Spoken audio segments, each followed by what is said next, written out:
Hello and welcome to Center Ice Cardcast, your one-stop podcast shop for all things hockey cards.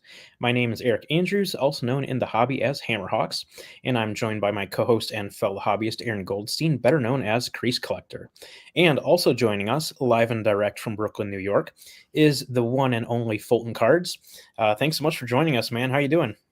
I'm good. I've been listening to you guys for years, so it's really nice to put some faces and some voices to faces. And we have a lot in common, put it that way. Absolutely. Yeah, I don't even know when we first started talking, but I know we had floated the idea of doing this at some point years ago, and it took a while, but here we are finally. So I know this is one I've been looking forward to for quite a while, and I'm sure a lot of listeners are probably familiar with you and your YouTube channel and videos, but maybe just start off with sharing a little bit about yourself and how you got into the hobby. Well, so I guess, I've been working at the UN for over 20 years. So that's a little bit about myself. So I've always been somebody on the humanitarian side and the strategy side. And I basically burnt myself out. And around the time that my mom passed, I realized that I have to get back into the hobby. And she's the one who introduced me to cards. She herself grew up in a little one-bedroom apartment with her two sisters, and they got their first TV on the block because they were in love with Maurice Richard. And there's one other person on the block who had a television, and they knew he's a shyster. My grandfather was war-torn, very street savvy, and he realized the only way he could keep the girls out of his apartment, which he thought was very dangerous, was to himself buy the first television ever. So this is in Milan, Montreal, the Jewish ghetto of Montreal at the time, which is now, of course, this really high-end destination restaurant place and so on. But so he struggled up, he's about 5'3", struggled up the stairs with this big wooden television, very similar, by the way, to the television of the Bobby Orr card. And since then, my mom was absolutely in love with Maurice Richard, Jacques Plante, and she, in fact, later in life introduced me to Jerry McNeil, who was Jacques Plante's backup goaltender, who taught me how to sharpen my skates as a goaltender. So my mom was always completely someone who just wanted me to play hockey. I wanted to play hockey. My dad would turn to figure skating. My mother would turn the hockey game fights back on. Because my dad was a lot more artistic. And so by the early 70s, I was collecting cards, and I think I collected my first set. My first set that I completed was the Mike Bossy set from 78, 79. So I was very, very lucky to get in on the ground floor for the Gretzky card the year after. But I'd also had been collecting from about 76. I think I had my first cards, believe it or not. That's really fantastic. I mean, you mentioned a little bit about that, before we went live here, just about your kind of origin stories in the hobby a little bit. And just a really fun couple stories to go along with that. But just kind of, shifting gears to kind of your YouTube channel, you mentioned around, a point a couple years ago about getting back into the hobby. Did it always kind of start with a YouTube channel, or was it kind of walking before you can run? Like, I want to get back in the hobby. And then when did the whole YouTube idea come along about breaking or just sharing, these new cards that you were introducing into your collection? When did that kind of come about? And why was it? To be fair, I never really left the hobby. I was always surrounded by cards, but fair enough. The 1990s was very difficult on us because a lot of us bought a ton of cards back then. I think, Upper Deck realized if you print a Griffey card, every time you print it is $25, so you can print them to infinity. But and around that time, of course, the Lindros thing was the same thing for hockey. We all wanted a piece of that scorecard, and around Yager, some really interesting years, actually, the late 80s and early 90s.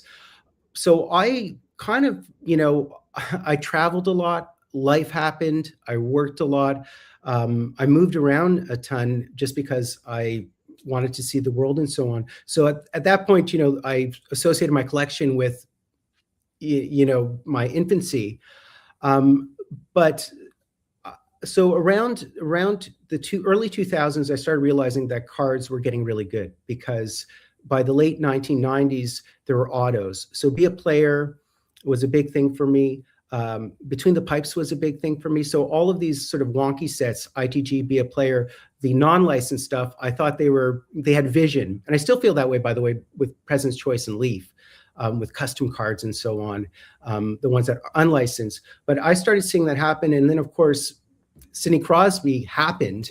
And that's when I started realizing I really have to get back into the hobby because, you know, this guy's generational.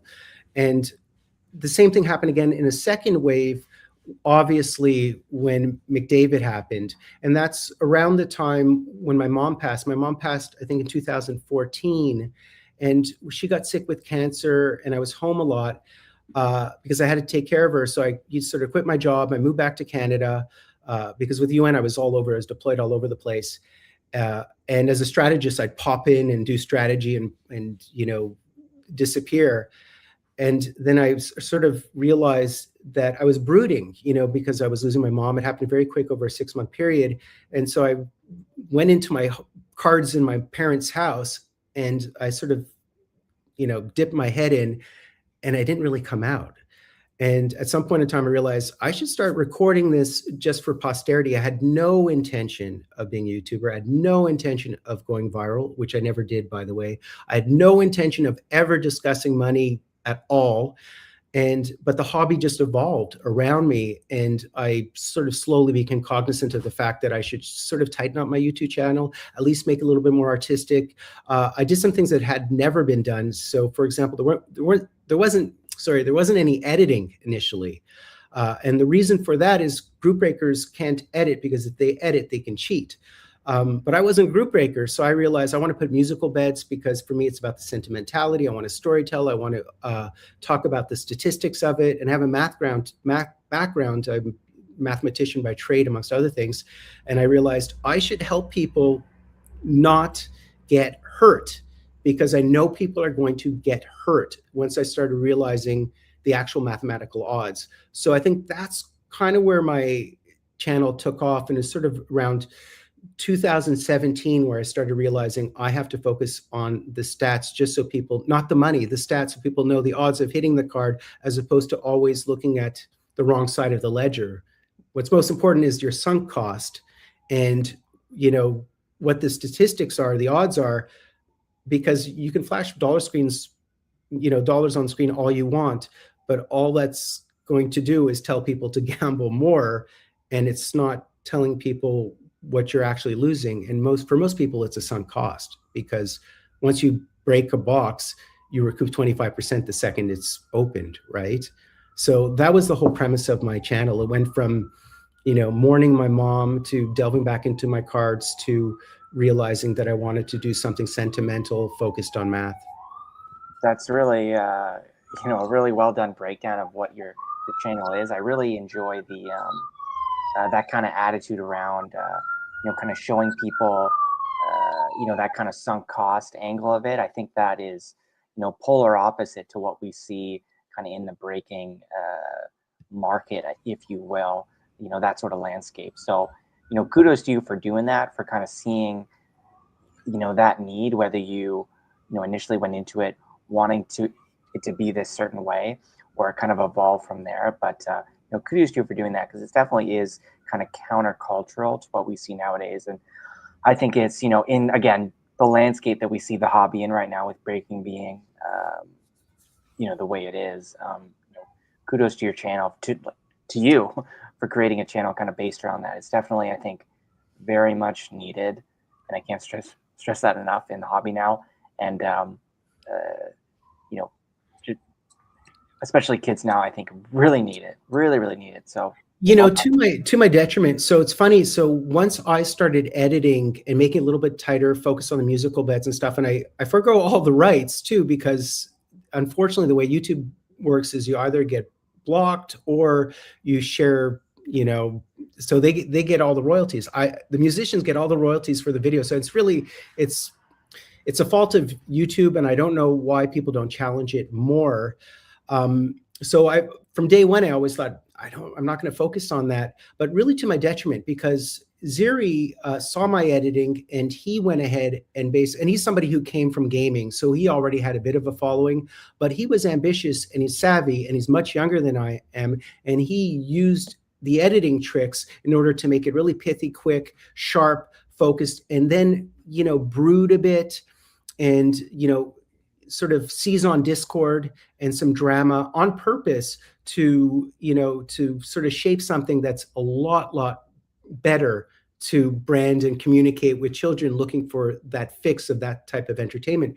To his credit, yet he's super intelligent, and his assessments of the cards, for the most part, I don't always disagree, but his knowledge and his channel is really, so he did exactly all the things that I didn't do, because I didn't care about the money. I don't care about fame. I didn't want to build a channel.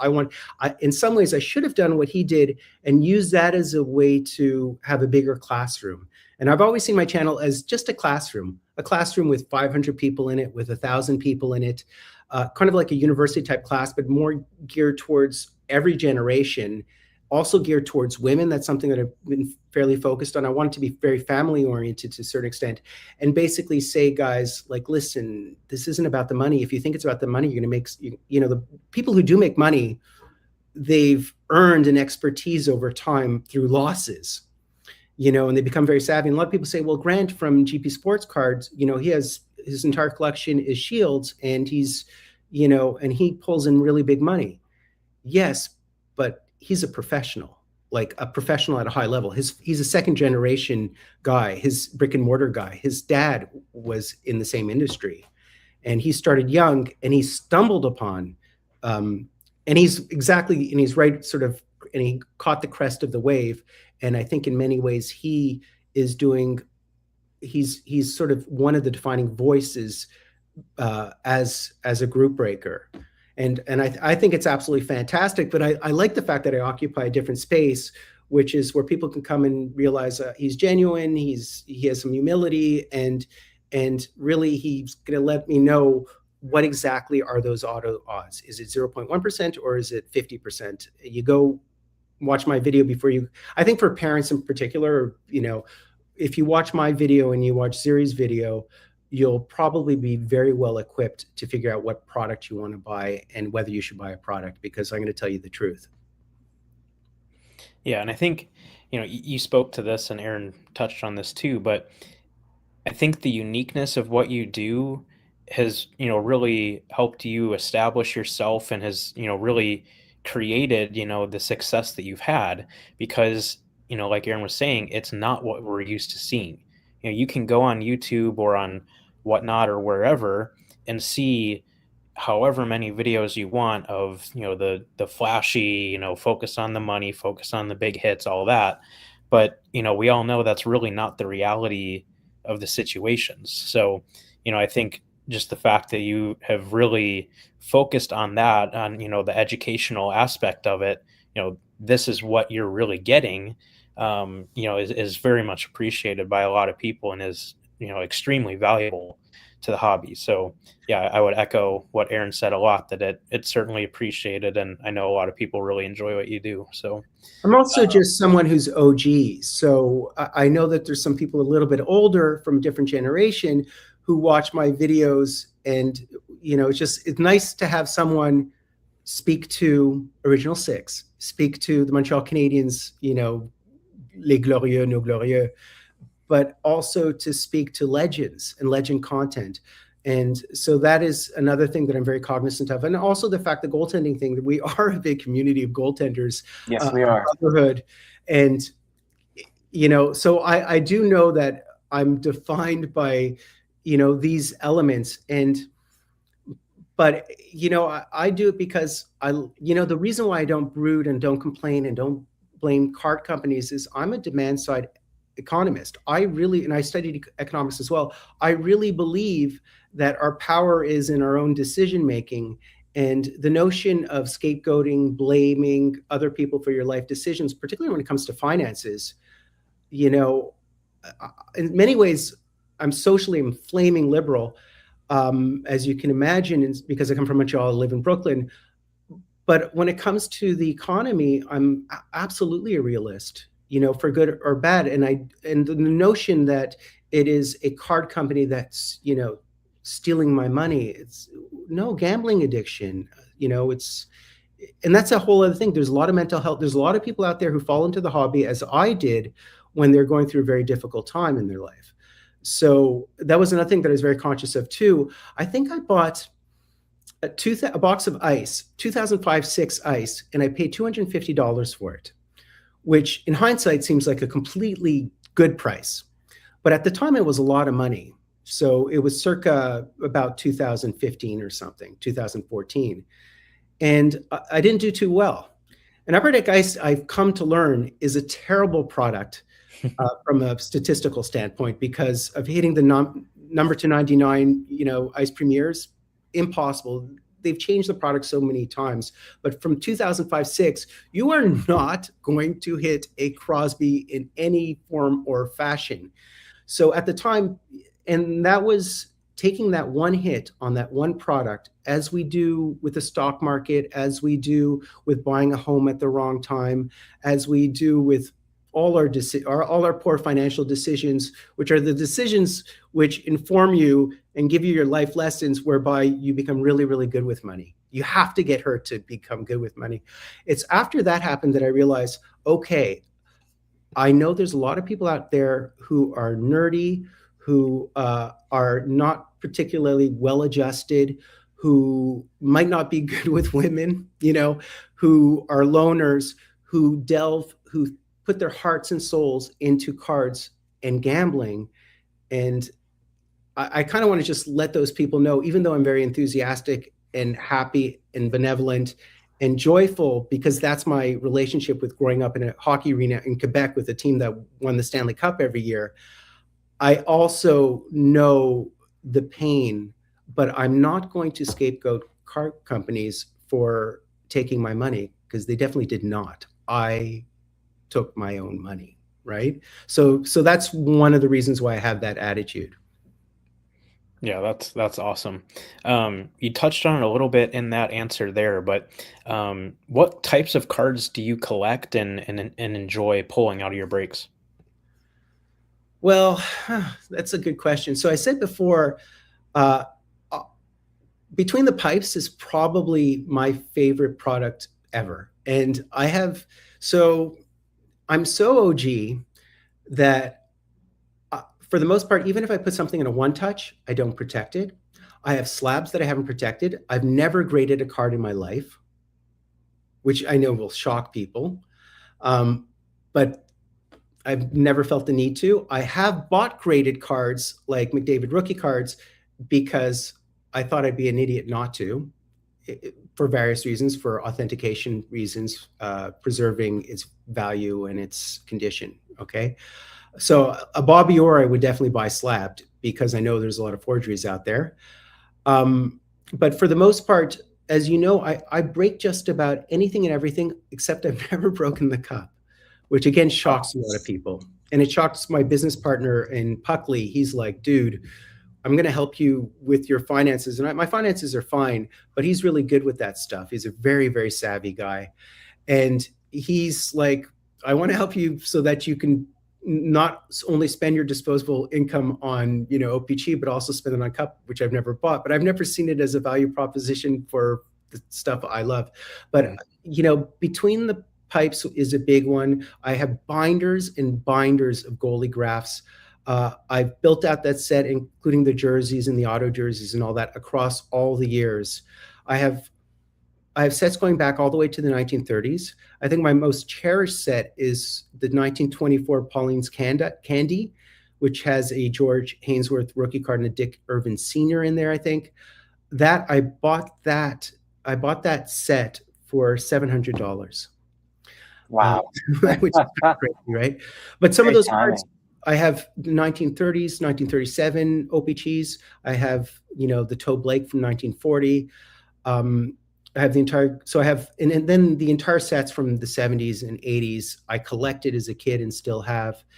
And in recent years, the Be a Player, signature series stuff was really big for me. And I also really, for whatever reason, I really liked SPX as sort of the geometric, arty, small bro of SP Authentic. I always thought that product, particularly in the 2000s and through 2015, I guess, was just such a spectacular product. So I collected a lot of those. I have the McDavid rookie card of that, but um, you know, I wouldn't even know where to begin and end because, as you've seen, I've broken absolutely everything, and at some point in time, I fall in love with it, and I've fallen in love with really gaudy sets like the 2015 Full Force and the Portfolio, which were really, they cost $25. And one set I absolutely love, that is one of my favorite sets that I collected, is the Champs, which is a infrequent set. Champs.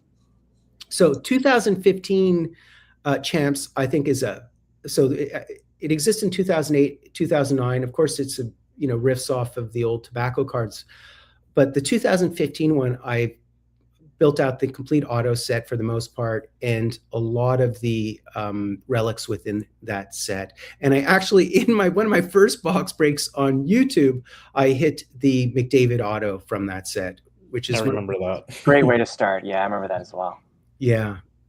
Amazing. And then of course, what I'm known for in recent years of people who've just sort of arrived at my channel, land on it as the guy who's not Ziri, is SP Signature Edition Legends is one that, yeah. And it's funny because at the time when it first came out, people balked. People balked because they're like, they aren't legends, These guys are not legends. Like because your typical auto is kosher, is whoever it is. But it's so funny that people balked and said it's not worth it for $200, and now people are like, oh my God, I'll pay $800 for that box. Amazing. I mean, you went through a little bit about what you collect, some of your favorite sets and products. This might be kind of probably impossible, but do you have a favorite card? One favorite card, or maybe one or two. We'll give you some leeway. It's an impossible question, I know. Yeah, no, that's a really, really difficult question. So of all the cards that I have a Howie Morenz from 1933. And that's not bad. The funny thing about it is I got it for $66. No, under 60 is 60. I think it was $60. $62. But it had a piece of Scotch tape on it on the back, and it was very, very, it's very soft and it's got rounded corners. When I bought it, I thought, oh, it's completely ripped in two. But when it arrived, I was like, I fell in love with it. I have Bobby Orr's rookie card as a KSA 1. I don't have any, so that's an upgrade at all, right? I should probably show it to you because I have it in here. Just rubbing salt in the wound. Well, no, that's okay. No, but I mean, I bought it for $200 or something. Not bad. Yeah, I mean, it's a good question. What are my favorite cards? Oh, here it is. So I don't know if you can see. Yeah, it. there it is. Yeah. So I've seen a couple of those. And I think it has a little bit of a tape mark. It's hard to tell, but there's a little bit of tape mark there. But what's interesting is the back of it is absolute pristine. Yeah, it looks great. So I got this for $225 or something. And I love it because it's beat up. And again, it reminds me of my mom's first television. And it became the fact that it's horizontal, the fact that it's a TV. And when I think about the most important cards in the hobby, you think about Wayne Gretzky, you think about McDavid's RPA from the Cup, I guess. Same thing for Crosby, it was the first year of the Cup. But this particular, when it comes to O-Pee-Chee, this particular card, Wayne Gretzky has the skate on the back, right? It's the only O-Pee-Chee that's blue. Why is it blue? I don't know. Why is there skate in the back? I don't know. Why is this the only year? There's a year with the puck. There's some really cool years in the 60s. But just that, whether it was Topps, whether it was O-Pee-Chee, for those generational talent guys to end up having such landmark looking cards. What's so special about the Wayne Gretzky is there's a skate on the back. Like, that's the design. And they only did that once ever. And it happened, and it's blue. It's the only time it's blue ever, which is a color match for Gretzky. Yeah, the color is cool. So I kind of like that weird sort of, you know, happenstance. So I love that. I love this card too, which is an O-Pee-Chee buyback. I think it's from 2012. I can't remember, but this I got for $100 on eBay, I think. And what I like about it is a buyback, and it's from. Yeah, I love buybacks. Yeah, and I think that's from 2009-10. So I'm a big Crosby collector. You know, one of my favorite hits is the so out of the box breaks, a Canadian breaker, really reputable, fair prices, good guys, been around for a while. Shout out to the Canadian guys like Clouts and Chara and those guys. And right at the time of SP Signature Legends, I was watching a break on Grant's channel, and then I went to Out of the Box Breaks just to see whether they were breaking SP Signature Legends too. And I just landed there, and they couldn't fill the break. There was one spot left, and I said, "Okay, I'll just take the spot to fill the break because I want to see them break the case."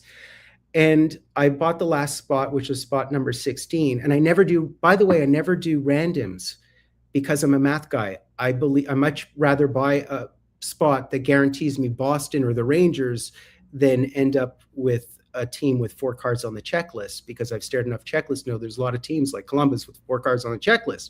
So I did my only random for SP Signature Legends, and he did the randomization, and it pulled Montreal, and then he pulled me the Patrick Roy number 33 of 49 all-time Future Watch. That is one of my favorite cards. Because why did I flip over to watch which I rarely watch them. Why did I impulse buy that spot? How did he randomize it so that I hit Montreal? And what are the odds that he'd hit? And it was the first pack he opened. And what are the odds that he hits the Patrick Roy all-time Future Watch? And then what are the odds that it's number 33? I was just like, I don't know the odds, but eventually you're going to figure it out, and it's going to be pretty wild. Well, I tell you what it is. It's 0, right? So there we go. So, and I have this one too, which is the Marty Brodeur, and I bought it for $500. I bought one for $500, and then I sold it for, I think, $1,200. And then right after I sold it on ComC, somebody bought it for like over $1,000. And I was like, damn, like someone bought it at that price. And I think because the prices of SP Signature Legend all-time Future Watches have been going up, I know the Wayne Gretzky's gone through the roof. And I have the Wayne Gretzky all-time Future Watch number to 10, which is the non-auto. I don't have the auto one. But so I rebought it, graded the next week for around the same price because I wanted it back. So that's awesome. That is very cool. We have a couple topics left to touch on with you. I'll let you pick whichever you want to talk about first. Of course, today is the release day for 2526 O-Pee-Chee, so that's one, just analyzing the product, and then the other one being talking about Puckley and your involvement with it and kind of what the platform is. Well, so I guess we should talk about Puckley for a second. So I think we should talk about those glasses for those who aren't watching on YouTube. But anyway, fantastic. Anyway, continue. Sorry, yeah. You know, what's funny about these glasses is they are wood, and they're covered in a beer can. So it's actually an Italian beer. I've never heard that before in my life. That's fantastic. I paid too much for them. I got them in Montreal. I put them on my face, and I was just like, I'm in Montreal right now. You should tell me where you got them. And what are they called? Is it Laoun? I think it's Laoun. I think it's like an Egyptian Bedouin owners or something. But yeah, Montreal's great for glasses, by the way. I have even funkier glasses, but that's not possible. Yeah, it's funny because I think people sometimes in the videos, they see the reflection, particularly if I open up Platinum, they'll see the reflection of these glasses. So basically, it's run by my partner, and he's actually a guy who's like the managing director of Mirage Trading for many years, which is the biggest, card hobby card and Pokemon retailer in Canada. So, but we met in the store once, and then he got in touch with me later on to sort of help him out with this project. And what's really interesting, so there's a bunch of products that do what Puckley does to a certain extent, but they don't have the same API. They don't have sort of the same algorithms. They're not able to pull all the information that, this particular thing does. But the questions that people typically ask when it comes to cards is, am I overpaying? What is this card worth? I need to do research to understand what the set is. Is my card up? Is it down? Is my portfolio up? Is it down? And I think at this point in time, cards are becoming basically like narrow alternative asset classes, right? And so I think people are starting to realize that cards, for the most part, everything is going digital, and we're not there yet. And so this guy basically approached me with what he was working on. And what's really interesting about it is it's kind of going in the direction of Robinhood, whereby cards are becoming stocks. And, Ziri did something which was very interesting. And I was always wondering about whether people were doing this because, all that cardboard, people buy entire stores now for $75,000 with all the cards in the store. So you would go buy someone's store for $75,000, yet you get 2 Celebrini cards and it's $75,000. So why are you buying all that inventory? So we basically have had this idea of creating the Robinhood of cards, whereby ultimately they would become stocks, whereby everything would become virtual. So we're starting to envision where the hobby's ultimately going to go. So EPAC is very kind of narrow. I always wonder whether cards will still exist, whether people will want to buy burst videos, whether they're going to want players to speak to them directly and sign on the camera, and that's their card. No one really knows where cards are going to a certain extent, but right now a lot of people are, and it's not the average person who buys a Celebrini. So all this talk about this, whether a Celebrini card is going up or down, that's someone with a lot of wealth who might not even be into cards, who made his wealth elsewhere, who wants to diversify and put 1% of his wealth into this stuff that's fun, and it's really sportsbook gambling because of the volatility in it. So, but we're very conscious of the fact that gestalt and that view of the hobby, and coupled with Robinhood existing and a sort of Reddit crews basically being able to manipulate GameStop, which was a big thing at the time, we're realizing that it's kind of going in that direction. So there are tools out there to price your cards, but for the most part, they don't pull all the cards. And when it comes to their algorithms, they're not great. So we're trying to think about where the hobby is ultimately going to go. So we want to answer those questions. First and foremost, before you buy a box, what you need is a price comparison tool. So that is one of the key features. But the coverage of this particular tool is it doesn't just do 401 Games in Canada or Clouts and Chara or Dave and Adams in the US or Steel City. It does 30 plus other ones when other aggregators don't do that.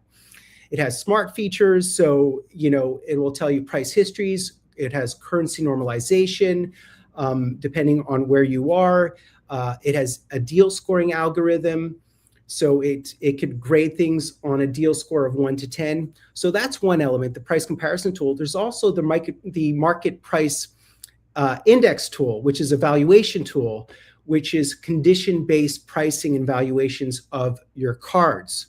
The thing about it is it's smart, so it will be able to identify whether there's outliers or not. And you're able to have dedicated pages to compare your cards side by side with detailed pricing data. The thing that I like the most about it and that I'm invested in the most right now is the AI research assistant. It pulls from two different types of AIs, and you can ask the AI absolutely anything, like what year is Marc-Andre Fleury's rookie card? Find me the best young gun from Marc-Andre Fleury under $200. But you can also ask it, what's the name of Fulton Cards' cat? And it will tell you what Fulton Cards' cat's name is, Fleury. And then once it identifies that it's Fleury, it will tell you which Fleury cards you should think about investing in.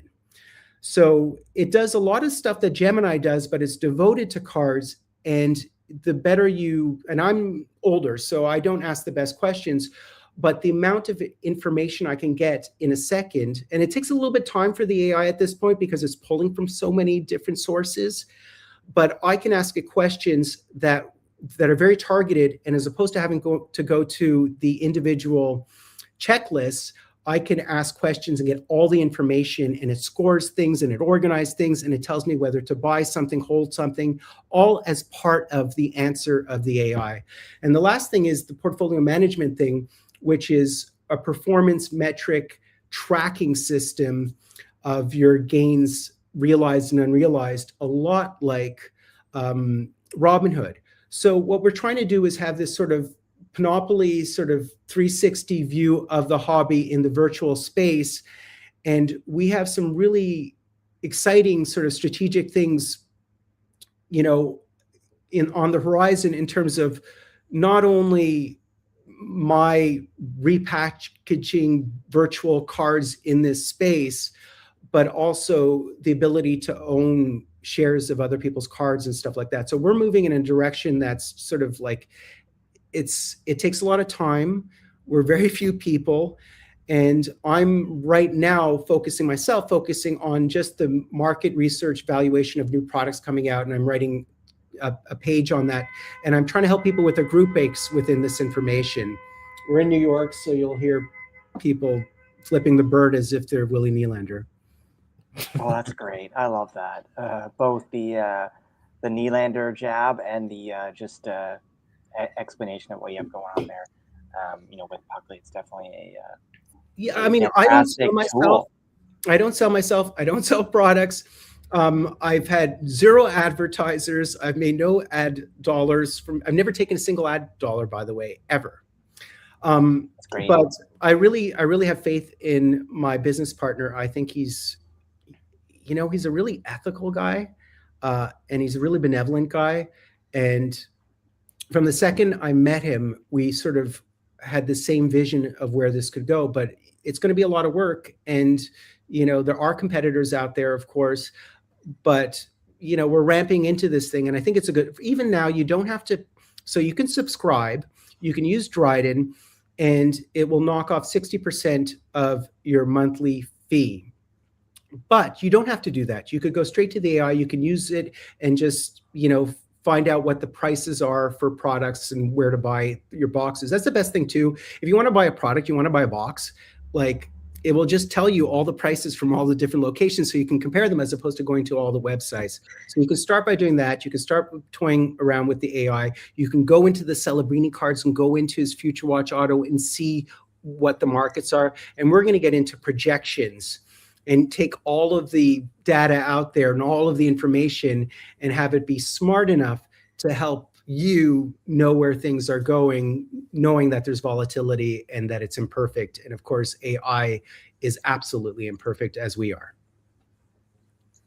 Yeah, that's awesome. Super, super cool. And, I think a lot of people might know, one or two of the aspects that it does, but hearing all of the different things that it's touching on is really cool.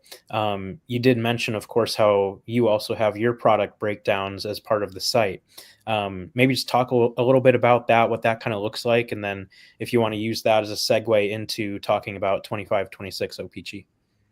Okay, it's 2526 O-Pee-Chee.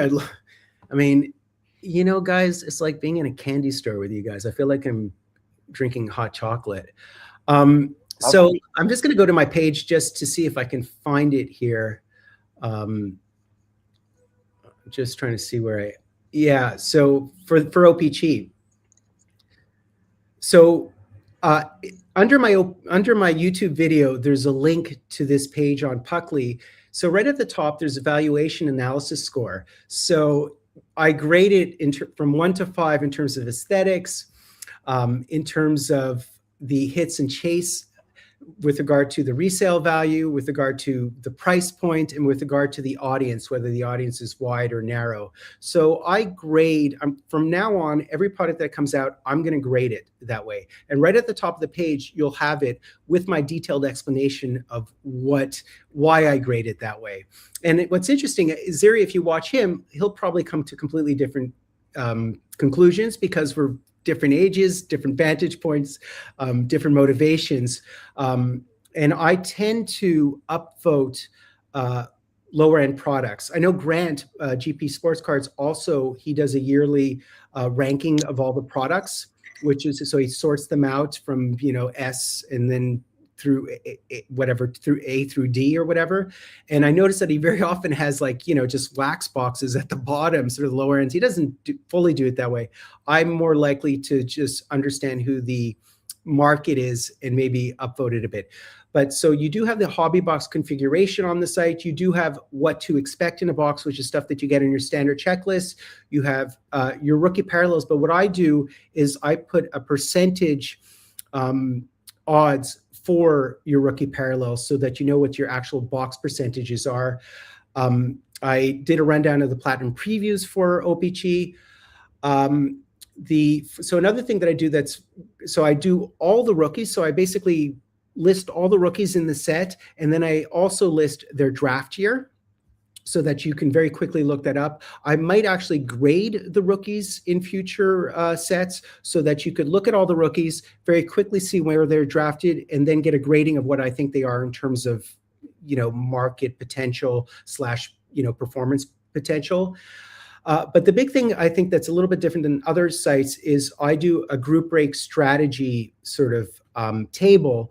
And within that, I will tell you the total cards, the amount of numbered cards, the amount of variations, the amount of rookie cards, the amount of O-Pee-Chee platinums in this particular case. So when you are entering a group break, you can just very quickly, it's a lot like what Break Ninja does, but with sort of more categories, so that you have an overview of all the things you want to know in terms of prioritizing which teams you should pay for at what price point.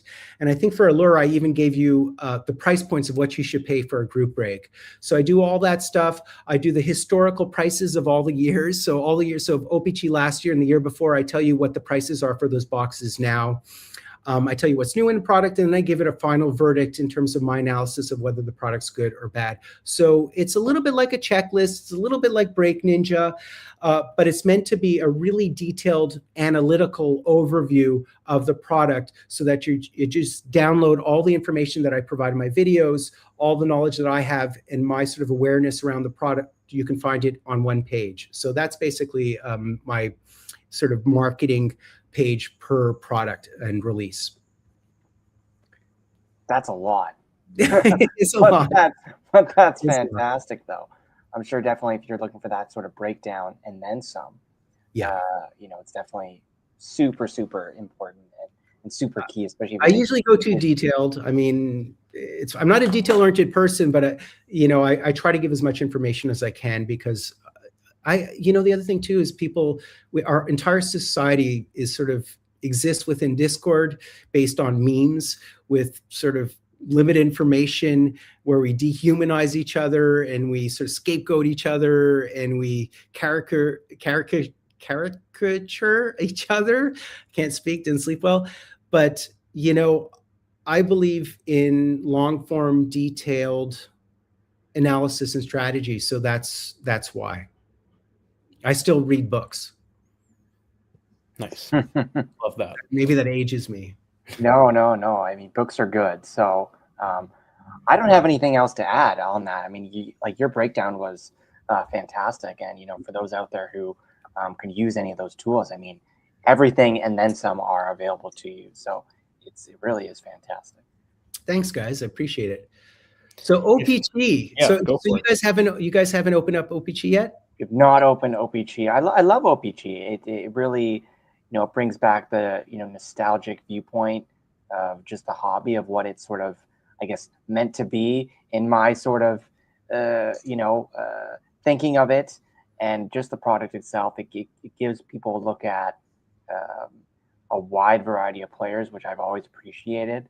And I've always been a fan personally. It's not, the most super high end thing, obviously, but it's something that, it really touches the core of what the hobby is about for me. Like obviously it's taken different approaches these past X number of years, but still, it's still that one product for me that hits home, I guess you could say. So I'm sure it's more of the same, which is great. Yeah, I mean, so as I said, I've been literally doing, I think the first time I saw an O-Pee-Chee card, I was at a friend's house on Queen Mary in Montreal, and I must have been 6 years old. I think it was like the 76, 77 set or 70. Yeah, it was 76, 77. And I remember having some of those cards. He gave me a few of those cards. Earlier when you mentioned what are my favorite cards, I think one of my favorite ever is the Ken Dryden rookie card. Oh yeah, 1971. Yep. And I remember also when I was a kid, probably around 5, 6 years old, at a garage sale. So there was garage sales on my street, and it was, they'd sell like comic books like Richie Rich and stuff like that. So Archie and all these old school comic books, but they also, some friends sold hockey cards. And the first time I ever saw the 71, 72 set was just some loose cards by someone who was on my street, the older brother of someone who was, I remember they drank Stubby beers. Back in the day, they had Stubby beers in Canada. And I remember seeing them on the lawn. So they'd get wasted, but I was only like 5, 6. So I'd see beer bottles on there. And I was like so young that I'd be more interested in the bottle caps than the beer, right? But I remember seeing those 71, 72 cards, and there's something to look about the oval and the sort of globular. So unique, and the colors, everything. Yeah, and it was like, it's such an important, it's like the year I was born, 71. And it was also around the time Jim Morrison died. I think I was born a couple of months after he died or something. And I just remember looking at these cards, and they're just so like late 60s, early 70s. And that is the rookie year of Guy Lafleur and the rookie year of Ken Dryden. And ironically, Ken Dryden's retirement year was the same year as Wayne Gretzky's rookie card. And Stan Mikita retirement was the Wayne Gretzky rookie card. And Bobby Hull's retirement was that same year. And Gordie Howe's retirement was that same year. So there's some sort of thing about me collecting like right around those years where I knew something really special was happening in the hobby. And the first set that I completed had the Bobby Orr retirement year, which was the 1978-79, where it had a number 4 on the back or something, and had him sitting on the bench with Chicago Blackhawks, and you'd obviously know that card. So, I just wanted to mention that 71, those are some of my favorite cards, and I have that set. But so that's what those cards are for me. And I was so worried that I wasn't going to be able to get a box, because Eric, you told me that it was delayed a day. I had no idea. So I would have gone all the way out to Queens, which is my guy.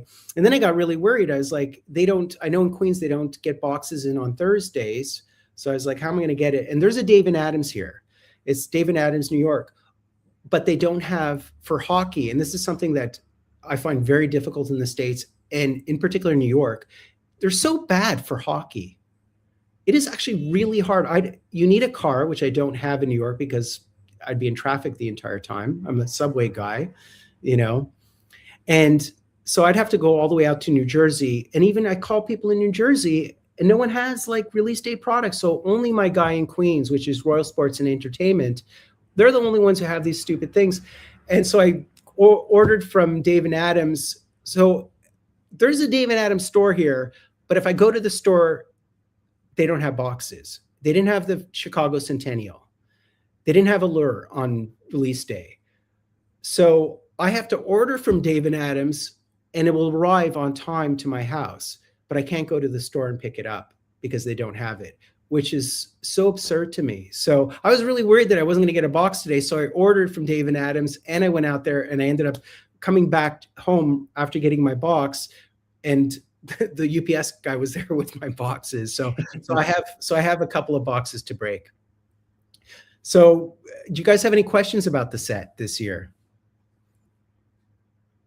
No questions for me, just kind of your overall, I guess, opinions of it. You know, maybe some cards that you like the most, or maybe, you know, cards that, you know, didn't, you know, do anything for you. Just kind of just an overview, I guess you could say. So this year's O-Pee-Chee is very similar to last year's. I don't think they've really changed anything. There are these wax on cards that look really good.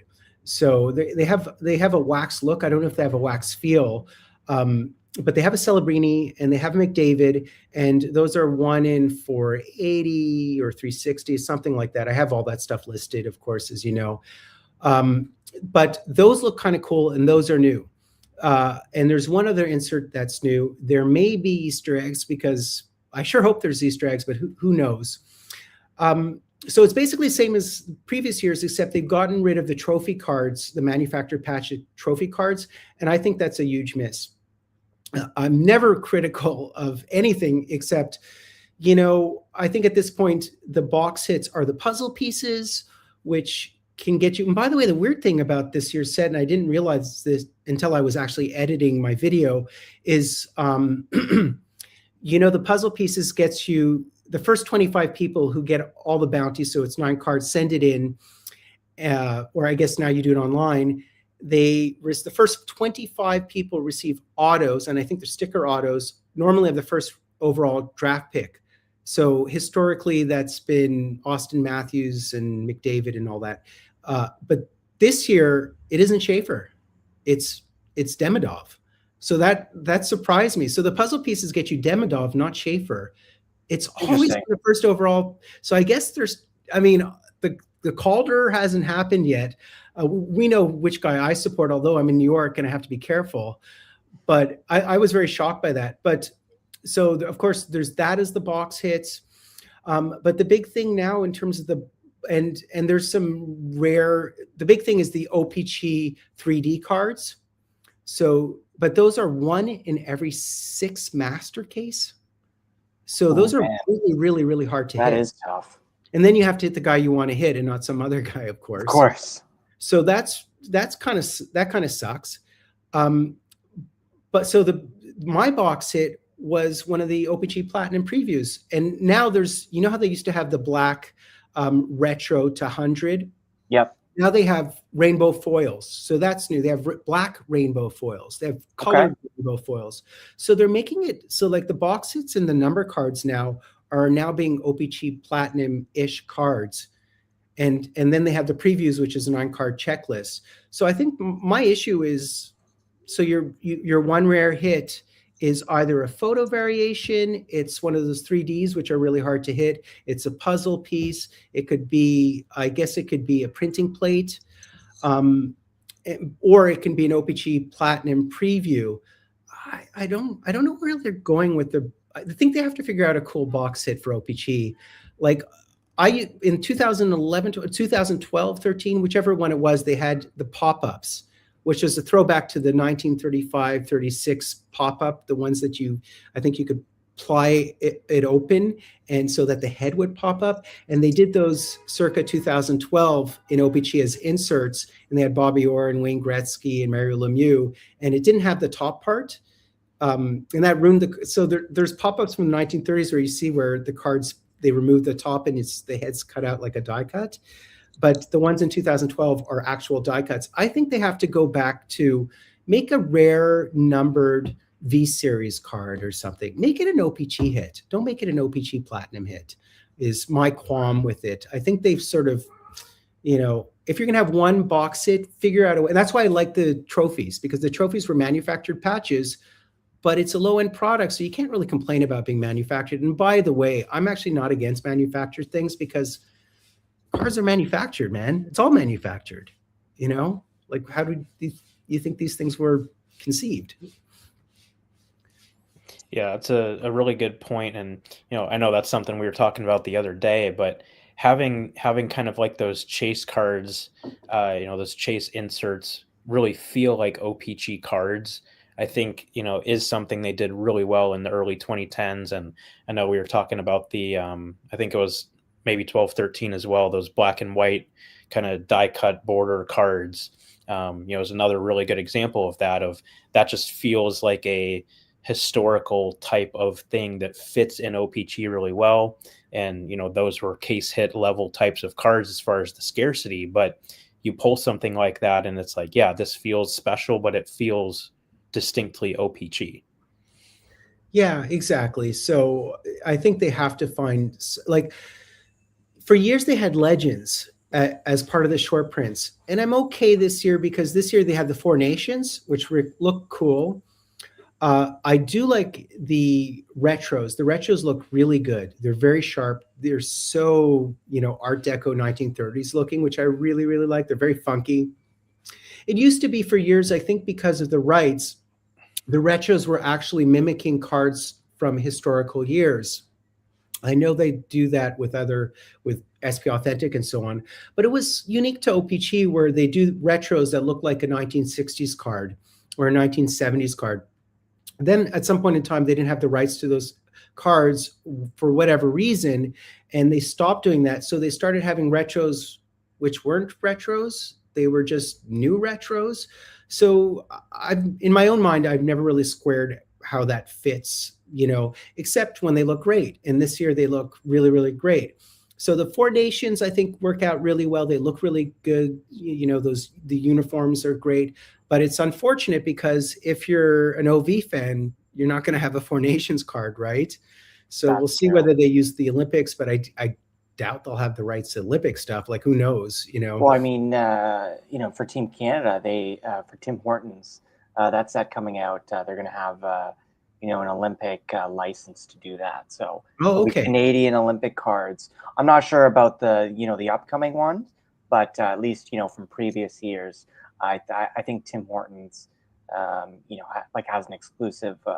Is that right? Yeah. See, I don't keep up with Tim Hortons because I'm not in Canada anymore. Yeah. So it's just, kind of caught everyone off guard, myself included. And I heard that they were doing this recently. And so that's pretty exciting. I think that drops next week, I believe. So that should be kind of Tim Hortons are a bit weird because they're an entry-level product because of the mass release. Tim Hortons, if you're in Ontario, is like every second block. It's everywhere. To the detriment of every little mom and pop's coffee shops, which are so much better. Yeah. Where people have, their MacBooks open during the day, which is kind of, I walk by coffee shops in New York during the day, and it's all I see is like 20 MacBooks open. Oh, I'm sure. I think the cat's going to jump on here in a second. That's okay. But what's weird about Tim Hortons is it's, I think people look forward to it because it's a seasonal thing. But the cards themselves, they have something maybe a little bit lenticular. They have something that's kind of like gold looking. So they have inserts that are kind of interesting, but it really is for somebody who's never been introduced to the hobby. I think for the most part, whenever I get, and then they do have, you'll get a free coffee. I did hit a Spencer Knight auto in one, which is incredible. For me, it was an incredible hit. I mean, the odds are great. Of course, I'd hit him. So yeah, this is Flurry. Oh, nice, the cat. That's cool. Flurry the cat. Right on. Yeah. So I think it's good. I think it's good that Tim Hortons would do Team Canada and so on, the Olympic stuff. That's great. I'm looking forward to the Olympics. Yeah, same. It'll be awesome. So. Are you guys in hockey pools? No, not this year. Because you have lies?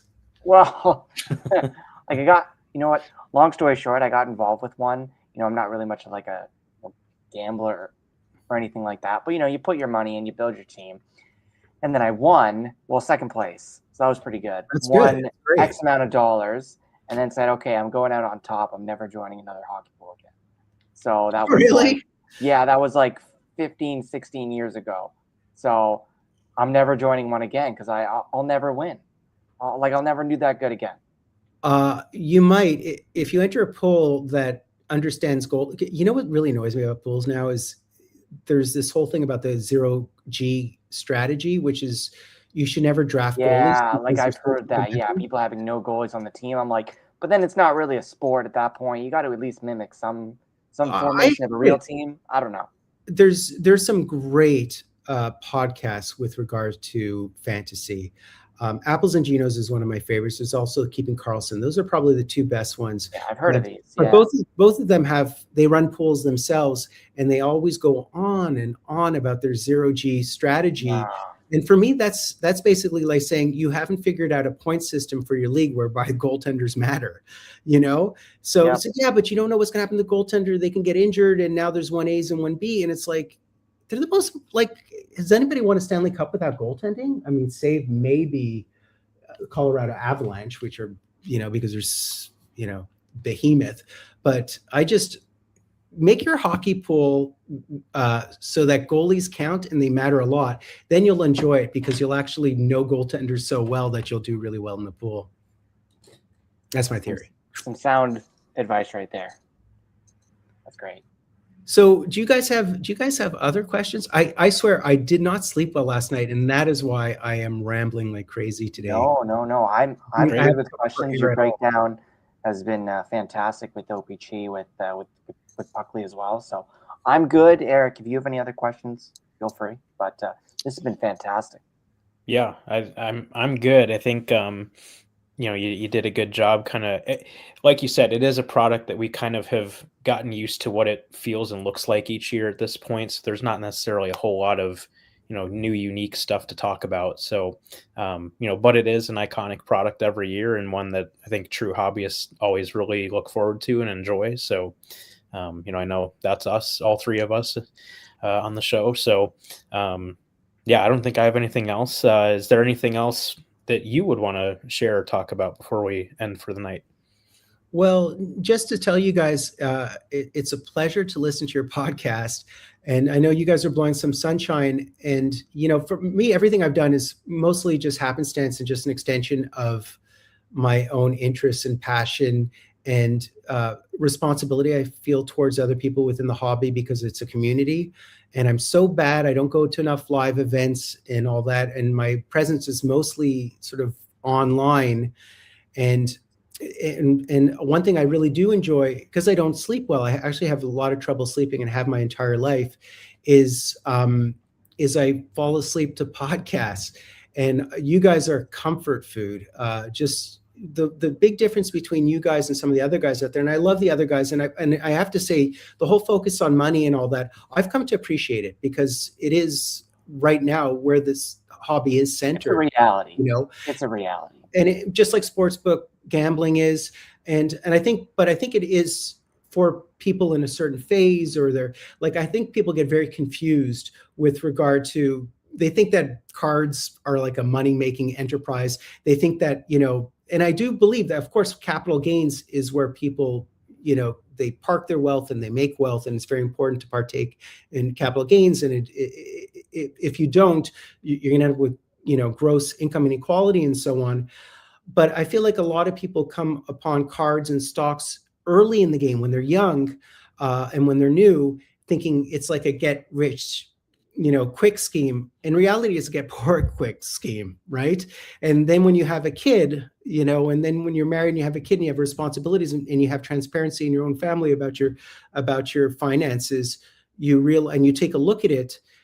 I don't remember who it was, but there is another YouTuber out there on the baseball side primarily, and he went into his losses over a year, or he spoke to somebody else who tracked his losses over time, and it was eye-opening. And it's because I think he sold his dad's collection after his dad passed, in trying to update it into the present sphere of where collecting is, because it's changed so much.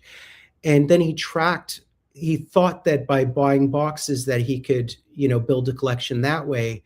And he took massive losses, like 85% losses and so on. And I think that storyline, even myself, I don't get into it because, maybe people have morbid fascination with it, but for the most part, people only speak about money and track the high-end stuff. And that's where you're going to get the views, and that's where you're going to go viral, and that's where you yourself will be able to monetize yourself. All good. But I'd like to think that there are some other narratives that can be more helpful to people, whereby they can find out what cards really are, how much of their wealth should be tied into it, how they can game the system a bit. And when it comes to group breaks, a lot of people see me in group breaks, and I do well for the most part. I don't always do well. I skunk on occasion, but I rarely skunk. And the reason why I rarely skunk is I always choose super high percentage value spots where I choose the team where I know they have the most cards on the checklist. Now, collation is brutal. So you're going to get killed in group breaks too, because even with that, you can open up a case and it only represents 3 teams, which is for the hits, which is absolutely insane. And I think Upper Deck has to do a better job at understanding that a lot of the market now is group breaks, and they have to find a way to collate, because it isn't randomized. It's so randomized that they have to minimize the variance so that everybody gets a piece of the break. Then everybody's happy, because the storyline will be on Grant's channel that somebody hit a $45,000 card. But it won't be the fact that every time he breaks a couple of tins, he pulls in $15,000 and every other people lose $15,000. Completely fine. It's their money. You can put your money wherever you want. You can make your money from Bitcoin. You can do whatever. You can be a physician. You can make money, gamble. I do it. I gamble. But I like to think that there's intel out there, and we have to catch up with regard to the intel to make it so that when you do buy in, you do it in a way where you can partake, you can hit, you can feel good. And even if you take a loss, it's only a 50% loss, but you hit your card, you're happy for the night, you close your computer and go, I hit something, I'm happy. You can do the binary route of, I'm going to only buy cup spots. And for those guys, yeah, somebody's going to hit $40,000, but somebody's going to throw $7,000 away a single night and do the same thing the next night, So that's why I am critical of some entities, but I've come to love them all because they're our brethren, and they're right, and what they show when they do their lists of the most important cards, that's all people really care about. I'm interested in that stuff, so I completely get it, but I'm trying to occupy a different space, and that's what I love about you guys, because I feel that you guys have sort of been out in the wilderness in a sense with talking about Leaf products, ITG Leaf, and talking about your custom cards, and talking about things that are so like very boutique-y, geeky, but really where my heart is, and where a lot of people out there in Canada living like out in rural areas in Canada, they don't have all that money. That money goes into their kids' skating lessons, or goes into the kids' hockey equipment. So that's why you have to tell them, break O-Pee-Chee, man. Buy it for $50 during a seasonal sale. Break 18 packs with your kids, and you'll be really happy, and it's money well spent, because that's the price of like 2 beers at the US Open tennis in New York, That's very specific, but I love it. So, and No, I mean, I know I go to the US Open every year. I've been. Well, there we go. It's very, from experience, I guess. So that's great. Thanks for the kind words about the podcast. Yeah, we're love it. We won't get too deep in the woods there, even though we're out there in the wilderness. But it's just something we tried to kind of stick to our lane and do something a little different, but do something really authentic. If that makes sense. Like, we're not trying to be different. We just, when we started it, we just tried to make it something that is true to ourselves. And if that ends up being, different than what other people do, that's fine. But at least it's authentic. You know what I mean? So yeah, and the big thing I think with any social media is you're consistent. So I just love the fact that you have like a consistent voice that is focused on, it's almost like the hobby threads, yeah.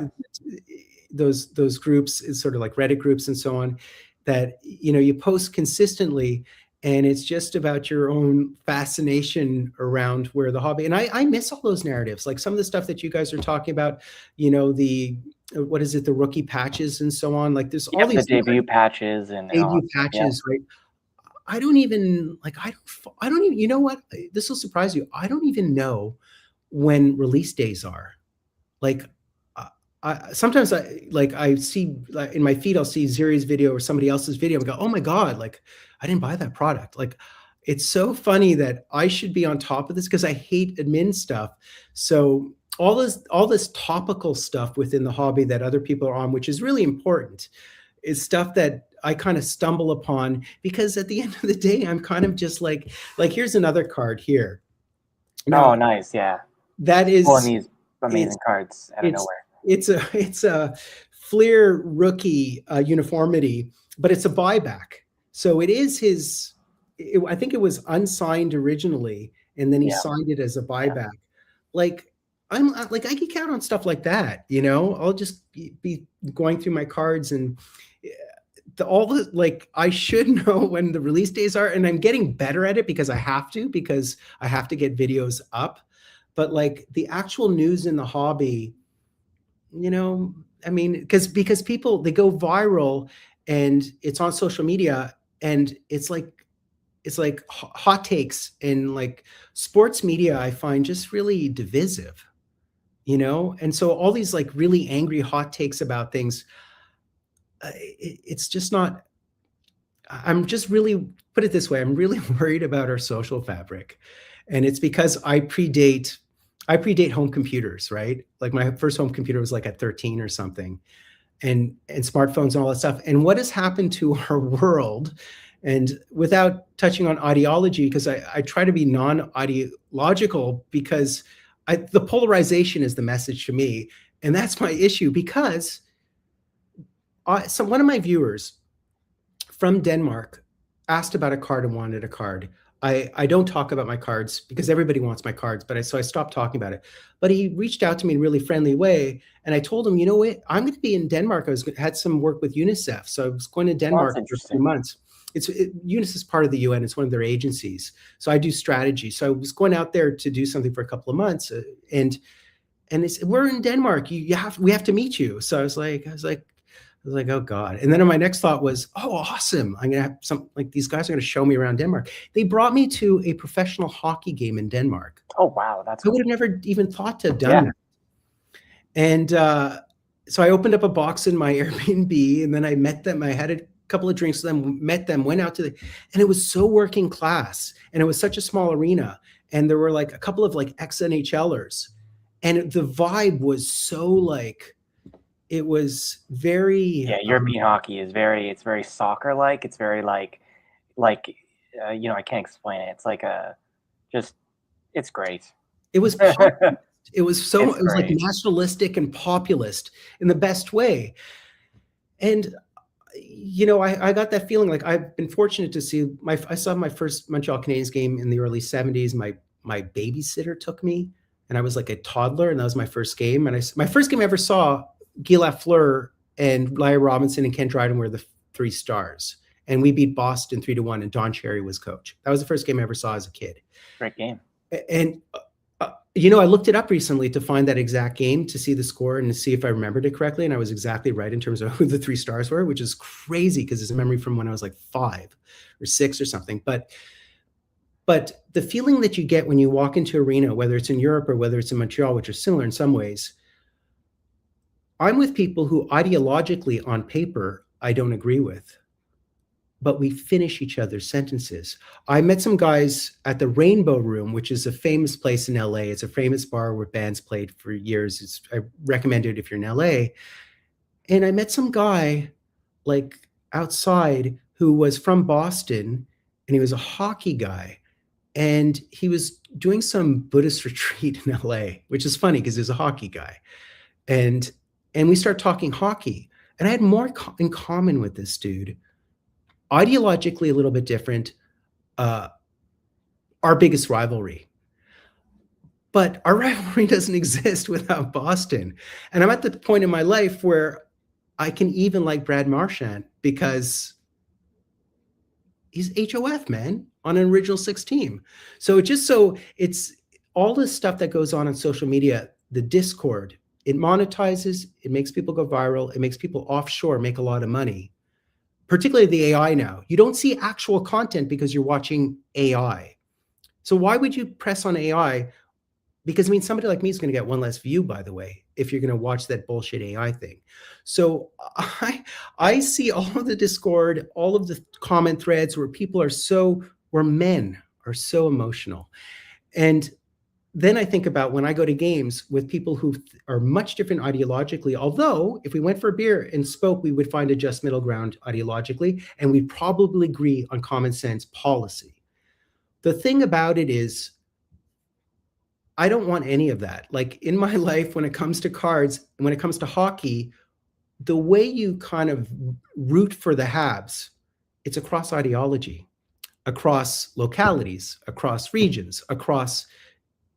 So when we hope Canada wins, we hope Canada wins.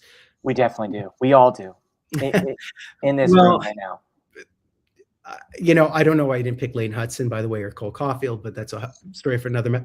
But you know, the fact that we're all on the same page when it comes to that particular hockey game, the World Juniors and all that, and then people go home to their computers, they might even be talking to the same person, and they're melting down in an aggro way, despising each other, ridiculing each other, dehumanizing each other, in terms to the point where they are two caricatures who loathe each other, monetize somebody offshore. Like, that's my issue. And that's what the hobby isn't to me. The hobby is, it's like, just like this benevolent love for cardboard, which is really storylines around this, you know, the game we turn on every night, you know? Hey, I mean, yeah, I mean, hey, that's, you know, I think we can all agree to that, coming together with these pieces of cardboard that, you know, for some reason we really like so much. So I don't have any more questions, like I said, but I talked your ears off. That's what happens when hey, you know what? That's what these meetings are for. So we really appreciate you coming on, and thank you so much for your time. Honestly. It's my pleasure. Thanks for listening. You guys are good listeners. No, it's totally okay. Well, we're usually the ones doing the talking, so it's kind of a nice change. Exactly. So I guess we'll end it off here, but thanks again. All right. Well, Fleury says goodnight as well. Awesome. Well, hey, before we formally end the episode, do you want to just plug yourself, plug your channel for people who might not be aware? So I'm Fulton Cards of YouTube, per the name, as you can see on the bottom left. And if you want to see my O-Pee-Chee video or my lure video or the upcoming products, just go to YouTube. I'm also on Instagram. All of my handles are on my YouTube landing page. If you are interested in Puckly, you can it's Puckly, it's spelled like that. You can go check out Puckly, check out their AI function and all that. And for the O-Pee-Chee break of that video that I posted today, in the description and in the comments, I have the links to the Puckly stuff. So that's it. Great. And if it's for you, it's for you. If it's not, it's not. All good. Awesome. Well, that sounds great. And like Aaron said, thanks so much for your time. Really appreciate it. Glad that we were finally able to do this episode. It's been a long time coming, and it was a lot of fun. So yeah, thanks for being willing to jump on. And yeah, we'll leave it at that. So as always, please be sure to follow us on social media. We can be found on Facebook, Instagram, and YouTube at Sunrise Cardcast, and on Twitter at Sunrise CC. Please also be sure to subscribe to the show on your podcast platform of choice to make sure you never miss a future episode. Until next time on Sunrise Cardcast, keep collecting those hockey cards.